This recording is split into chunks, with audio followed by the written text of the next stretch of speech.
Good day. So today I am going to talk about my experience as a shared accommodation lodger, and this is one of the fantastic result by the New South Wales Civil and Administrative Tribunal, NCAT, to support me and help me get not only my rental bond of the shared accommodation from the company, but also 1 week's advance. So here's the story. So first things first, when you go for inspection, make sure that you are observing every nitty-gritty fine detail of the accommodation. Especially take photos as you move in of any damages, cracks, mold. Oh yes, you can leave the premises immediately just because of the mold, because that is very unhealthy. So when it comes to the share housing agreement, so make sure that you read the agreement very well and question on the articles or contents that do not make sense or that may seem sort of obnoxious later. So it's better to clear everything before. Of course, they are going to, just make their statement, oh, it's just a formality.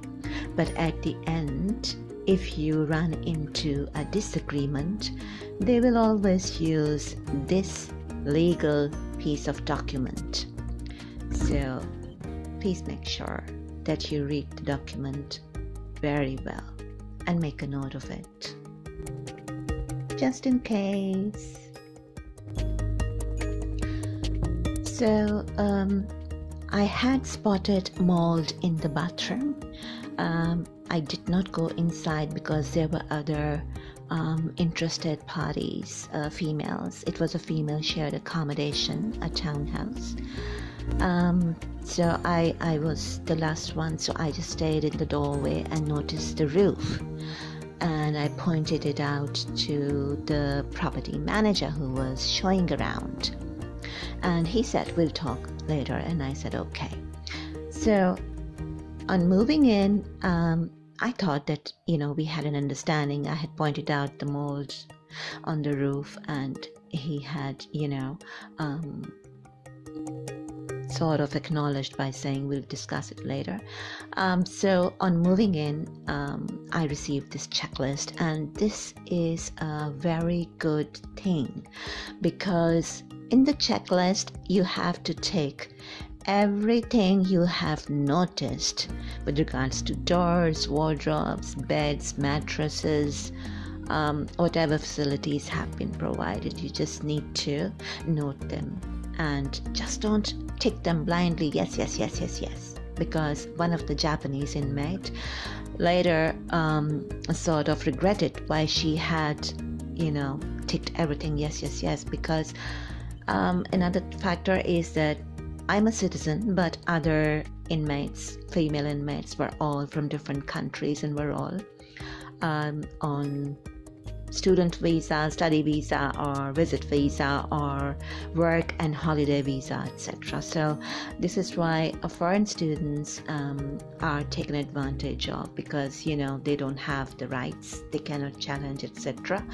So these people are used to bullying them. I happen to notice the property manager being impolite with one of the tenants, lodgers or boarders. When we pay, then we are supposed to be respected, and it's not otherwise. So make sure that you note everything, whether it's a crack, whether it's mold, whether it's spiders, whether it's cockroaches that I found later. And of course I took lots and lots of pictures, and that helped me succeed in my case. And This is the photo of my wardrobe, and I found the lower hinge missing, so I took a photo and pointed out that the hinge was not working. And the handyman came on my complaint, and guess what he did? No, he did not change the hinge. He simply took it out and said, okay, it's good to go.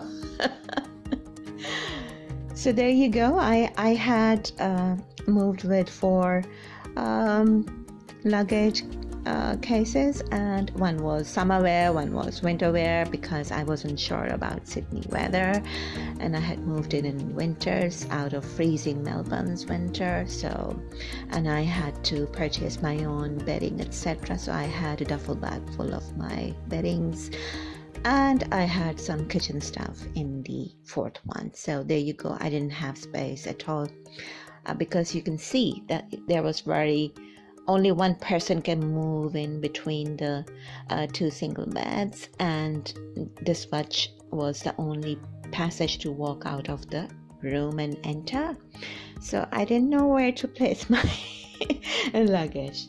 I hadn't apprehended it. Later, when I was sure that Sydney's spring was not as cold as Melbourne's, I actually took my winter clothing back to Melbourne when I visited my parental family.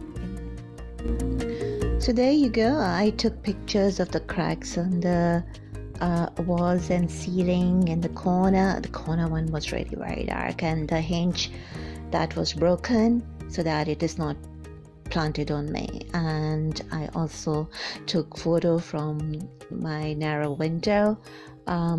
It was very old townhouse, like 100 years old. So, and took photo of the outside, and this was the condition as if nobody lives there.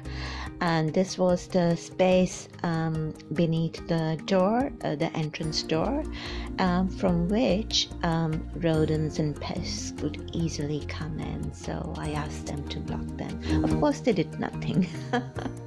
So in the kitchen, I because the checklist asked me about each and every item. So there we go. I opened the under the sink cabinet, and I found it stained, and the pipes were also stained, etc. I took a photo. And then the pots and pan, oh my god, they were all scratched and all hazardous to hold, because once the layer, the non-stick layer has been removed or scratched, the chemicals ooze out of during the cooking and heat temperatures involved. So yes, I took pictures and told them to change the pots and pans. During my time, it never happened, but after I complained to the city of Sydney and to the tribunal and to the legal institute for such issues, like lodgers, boarders, and renters, shared accommodations, yeah, they changed after I was gone. Yeah. So the microwave was in pathetic condition. As you can see, the paint is ripping out and it's cracked, and the condition was also not very good. Next picture is that of the insects I found. But according to them, the property managers and the previously living girls, they had performed a pest spray back in July, and it was supposed to last till 6 months.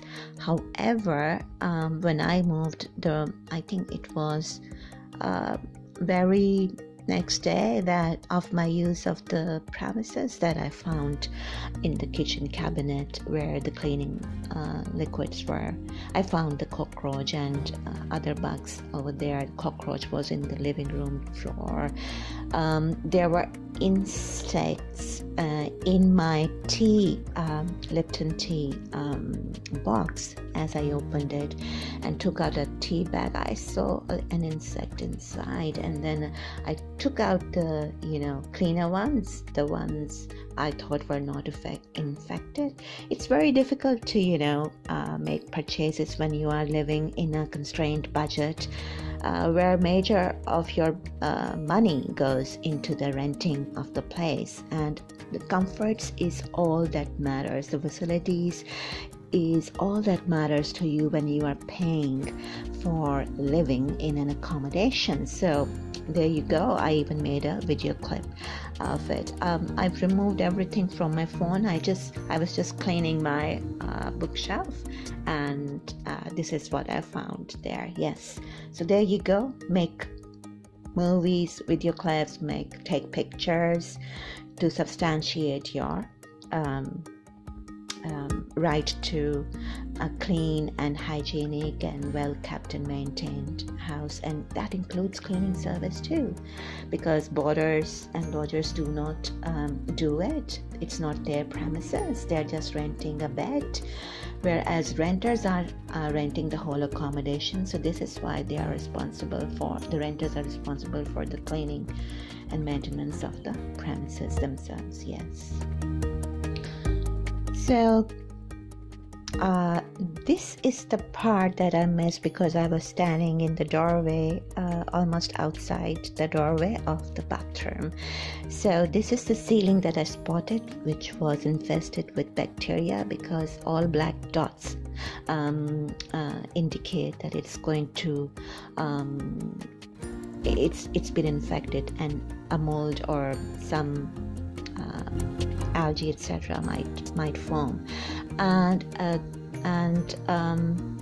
this was the, oh my god, just look at the condition of the shower. The next day when I wanted to take a shower, I was just appalled at the sight of it, so I took a picture. And for girls or for boys, I mean men or women, please don't leave your shampoos and conditioners inside the shower room, even if there is no space to put them. Well, if 7 girls are sharing an accommodation and they just have one shower, this is going to happen. But I always used to keep my stuff in my bag, and I used to take my shower bag with towel and toiletries with me to shower, and then come back and shower out of the shower, bring it back into my room. I used to keep it in my room. So this was the pathetic condition of the shower, and you can easily see the stained what do you call, cabin door. It was not glass, it was, I think, fiberglass, so all the more scratches, etc. And the problem with keeping your shampoos and conditioners inside the shower room is that when you shampoo or use body wash, that is soap, that is going to rinse off, but the conditioner is the sticky substance. It will stick to the crevices and corners of the tiles, walls and floor, and it will give problem as mold develops and grows with it. So the tiles were also yellow and stained. Perhaps you can have a better view over here. This is the inside of the shower. So the taps, etc., were also black, and the tiles, you can see each and every line, groove, corner is black with mold.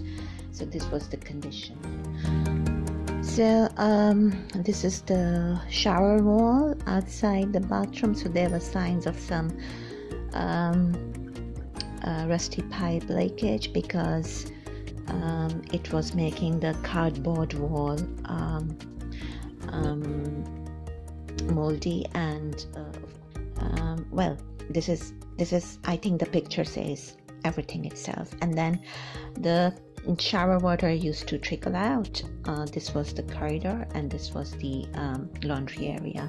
Step outside into the backyard, and that was the laundry area. So the water would often leak from the shower cabin and come out, or perhaps through these leaking pipes should come out and flow, and that floor would also be moldy.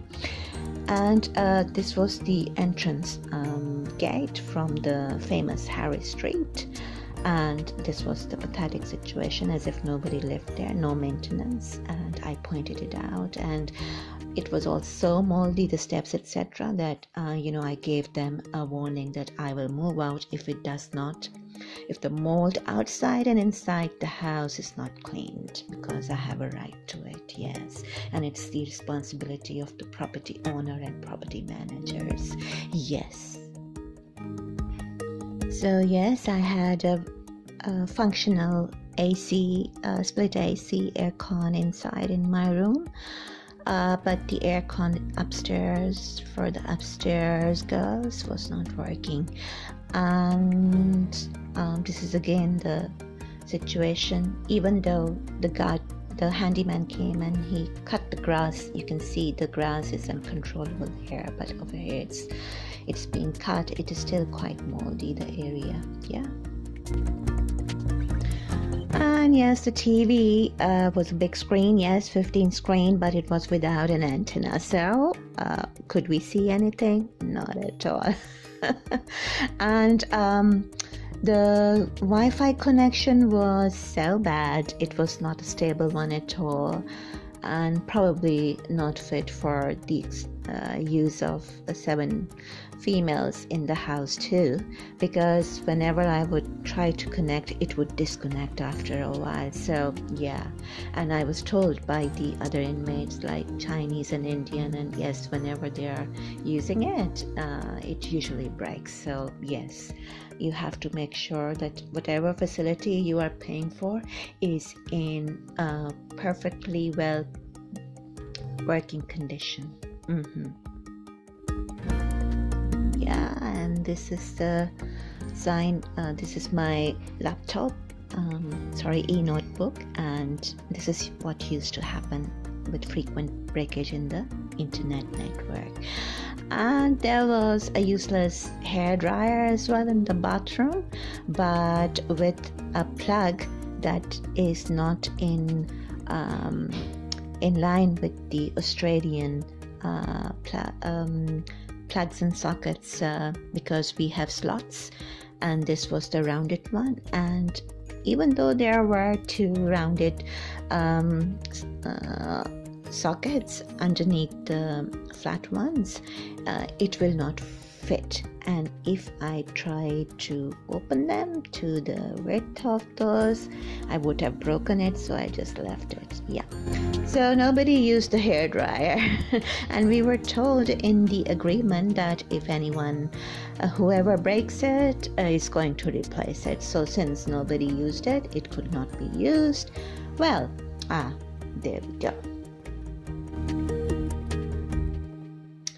So there was a cleaning roster for the lodgers, and I was very surprised because lodgers are not supposed to, and boarders are not supposed to clean after themselves. But because these foreign girls had been told to do it and they had happily agreed to, so my roster was also there. And of course I could not use the moldy bathroom and unclean bathroom. So what I did was, before taking the shower, I just cleaned up the bathroom and took a photo of it and sent it to the group of the inmates, and showed them the picture that I've cleaned it and please maintain it. Yes, because it's everybody's responsibility in a shared accommodation to clean after making their mess. Yes. So there were some letters with regards to water meter that needed to be changed, and there was also a letter with regards to demolish plan for this townhouse, because the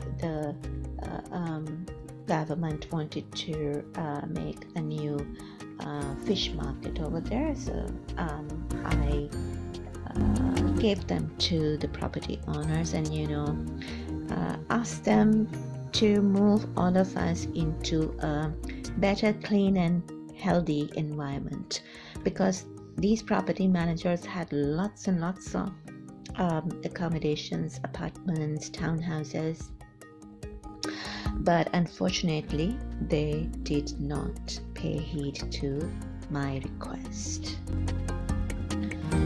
So what happened was that after, they were not listening to me, and they also the washing machine broke while the Indian girl was using. So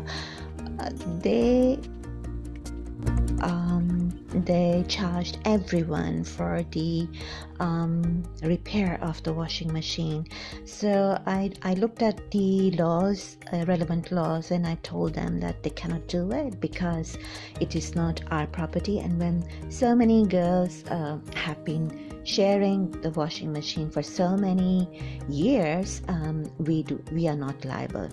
Only the owner of the property is liable for the damages and repairs. So they still kept demanding, and I never paid them. But the real problem was, while this tussle of things to be taken care of, they eventually, before my deadline of a week, I gave them a week's notice, and before that week expired, they did clean the bathroom and the steps outside. So I decided to stay, but I was not giving them, nobody was giving them any washing machine repair cost. So what happened was, a Japanese girl left and she was replaced by a Japanese guy. And when I came home from shocked that a guy was opened the door, and he said hi, and I said hi, and I said, do you live here? And he was all glee and smiles, and he said, yes, I live here. And I said, do you have a minute? And he said, yes. And I said, come, let's have a talk. And then I told him this is a 7 female accommodation, and it should have been 4 females because there were 2 bedrooms, but they had converted 1 bedroom in the lower floor out of the living room, and they had created a box room, 1 bed box room, bedroom for the 7th girl out of the dining, and the dining was really cramped dining space. So I told him straight, look, there are so many girls, and you're just out of place. And his mouth was drawn, and he said to me, look, I just went on B&B,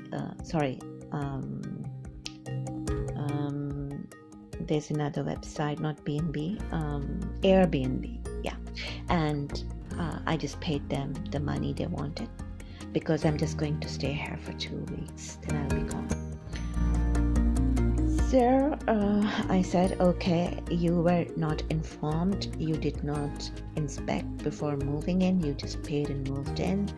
So it is the mistake of the property managers that they have moved a guy in an all-female house, and we already have just 1 bathroom, and we are waiting for our turn, so now there will be a guy in the waiting line too. And so I complained to them. Everyone complained, all of the girls complained, and they said, who said it is a female house? So I went back to the advertisements, and guess what? I found a beautiful all-females house share in Paramount, and wanted 1 female, and this was the ad that I responded to. Yes, so I got them.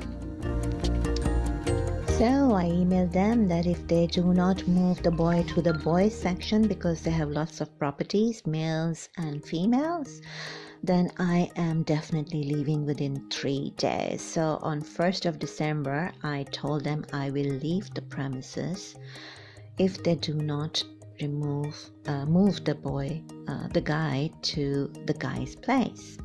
And I also offered them, alternatively, they can move me to another female house share or shared accommodation, and I was happy to pay $200 per week for that, and that was $20 more than what I was paying there. And since they did not make arrangement for me or for the guy to move, I left on 1st December last year. Yes, and then I gave them keys, provided them my reasons, and everything they had not been listening to. The mold had developed again in the bathroom, and they made the girls clean it up. Anyways, I was out of there, and I was not going to. I asked the tribunal to help me get my shared accommodation rent back from them and 1 week's advance, and I'm very happy that the tribunal did. Oh yes, and because this particular Italian cheeky and cowardly property manager who was always bullying girls, he made the company pay my bond, but he did not pay the week's advance. So when I got back to NCAT, they advised to get a gun, to get an order from the court, and it could be a garnishee order, or it could be an order for the sheriff to get the money from their company. And one should be ready for anything, and I was prepared to take on anyone on legal backing, because whoever is not willing to cooperate, it is always wise to exercise your rights and take legal action against them. Yes. So after this tribunal outcome, I was actually staying on Kent Street in CBD, and the first night was okay, but I heard the girls complained about bed bugs.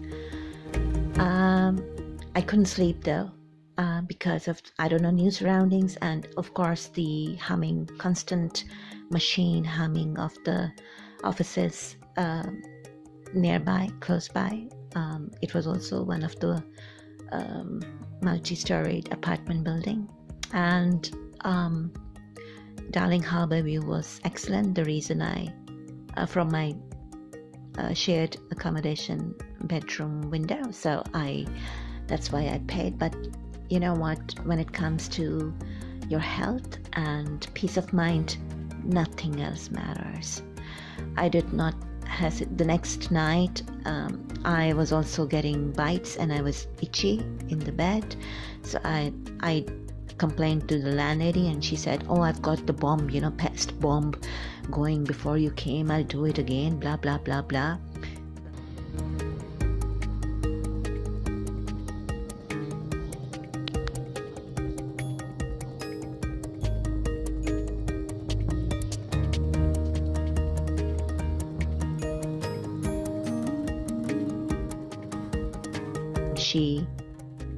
She was just lying or giving excuses because the girls were complaining, and I slept in the living room, but it was so inconvenient. I couldn't sleep at all. So 3 days, I think, or 4 maybe, I just couldn't wait to get back. When my mom said my brother got sciatica, I just took the chance, booked the flight, and I just thought, no, I'm not staying here. I asked for a refund of my bond, and because she had seen me getting success at the tribunal with my previous property managers, she immediately gave me my bond and my owed 1 week, and I left the 3 days of the current week I was staying. I didn't ask for that money back, no. So I left and came back to Melbourne, helped my mom get through her medical tests and complications and surgery as well, and I was happy my brother was back too, and I was happy that I returned in the right time. There was no freezing winter in Melbourne, but the pandemic had started in the Sydney, with all those travelers and residents coming back from cruise ships, etc. So this whole 2020 I've been in Melbourne, and I have tolerated winter one more time, and every time I face this freezing winter, something happens, something develops. So there is a development in my knees now, I do have inflammation in all of my joints, but next year I have planned to definitely move to a moderate climate city. God willing, I would love to have my own place. Keep healthy, stay safe.